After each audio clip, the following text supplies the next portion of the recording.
PDRM telah mengambil tindakan tegas terhadap individu dalam kes kluster Siwa Gangga, telah dihukum penjara 5 bulan dan didenda sebanyak 12,000 oleh Mahkamah Magistrate Alor.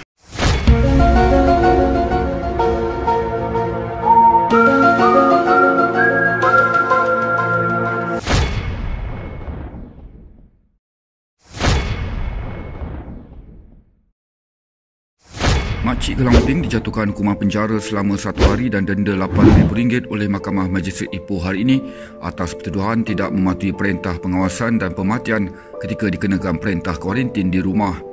Tertuduh Nur Emah Muhammad Hashim, 72 tahun, mengaku bersalah sebab pertuduhan dibacakan oleh jurubahasa Mahkamah di hadapan Magistrate Nabiah Muhammad Nur. Mahkamah turut memerintahkan tertuduh boleh dipenjara selama 6 bulan jika gagal membayar denda. Mengikut kertas pertuduhan, Nur Emah didakwa tidak mematuhi perintah pengawasan dan pematian di Hanas Cafe pada 8 pagi 6 Julai 2020. Pemilik restoran Nasi Kandar Saleh di Nampuh Kedah dijatuhkan hukuman penjara 5 bulan dan denda RM12,000 kerana didapati bersalah atas pertuduhan mengingkari perintah pengawasan dan pemerhatian dalam tempoh kuarantin wajib 14 Julai lalu. Tertuduh Nizar Muhammad Sabur Baca, 57 tahun, mengaku bersalah selepas pertuduhan dibacakan di hadapan Magistrate Muhammad Hadi Hakimi Harun di Hospital Besar Al-Ustar pada Khamis. Saya juga hendak mengingatkan saudara-saudari yang pulang daripada luar negara supaya menjalani kuarantin di rumah selama 14 hari dengan penuh berdisiplin.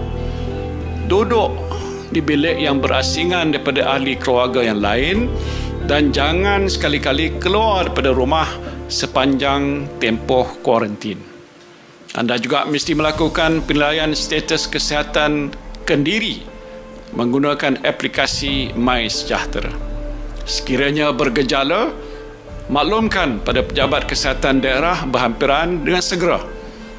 Dan sekiranya anda gagal mematuhi arahan pengasingan ini, penalti boleh dikenakan di bawah Akta Pencegahan dan Pengawalan Penyakit Berjangkit 1988 jika disabitkan kesalahan.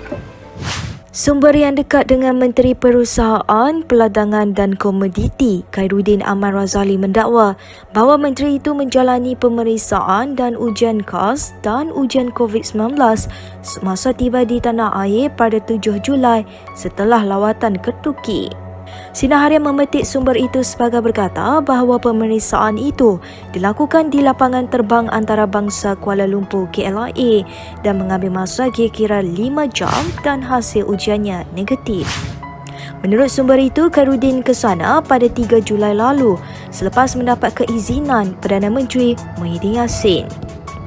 Namun untuk rekod, ketika lawatan Khairuddin, lebih daripada 5,600 kes COVID-19 baru dan 93 kematian dilaporkan di Turki.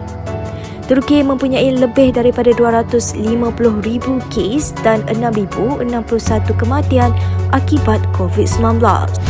Setiap rakyat kita ataupun warga mana sekalipun yang masuk ke negara kita akan dikuarantin. Sama ada melalui udara, melalui jalan udara, melalui jalan laut ataupun melalui darat sekalipun.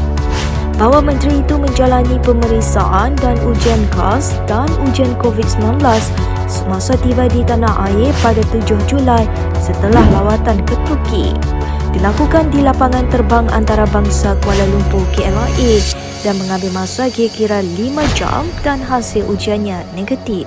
Menteri Perusahaan, Perdagangan dan Komoditi Datuk Dr. Muhammad Khairuddin Aman Razali dikompaun RM1,000 ia selepas didapati melakukan kesalahan di bawah peraturan-peraturan pencegahan dan pengawalan penyakit berjangkit di bawah Akta Pencegahan dan Pengawalan Penyakit Berjangkit 1998. PDRM telah mengambil tindakan tegas terhadap individu dalam kes kluster Siwa Gangga.